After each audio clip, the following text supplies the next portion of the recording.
What would it look like to impact a community? What does it take? And how do we transform Milwaukee? Many have tried, many have failed, but I think it's time we go back to the drawing board. So we cast a mission to employ and inspire inner city innovation that will transform neighborhoods physically, economically, culturally, and spiritually, one block at a time. But how do we unlock the door to fulfilling this mission? First step, we must be present. In other words, not simply driving in from the suburbs to minister to the needs of a community, but to have committed people on your team who's willing to live and be a light right on the block. Therefore, we identify a problematic home in our community, we purchase and renovate it, and it serves as a neighborhood hub that serves the needs of the residents on the block. Then, we identify another problematic house on the block, purchase and renovate it, and it serves as one of our lighthouses that will be occupied by a missionary who has a heart to serve the needs of the residents living on the block.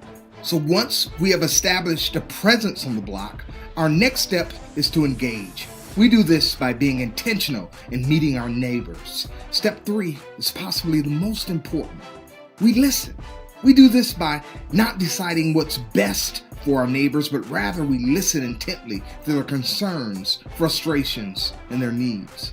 And step 4, we assess. We do this by strategically looking through the lens of a neighborhood and taking inventory of the community assets brought to the table by our neighbors. This is our assets-based approach to community development. For step 5, we innovate. In conjunction with the community assets that already exist, we can better define what transformation looks like based on the unique needs of each resident.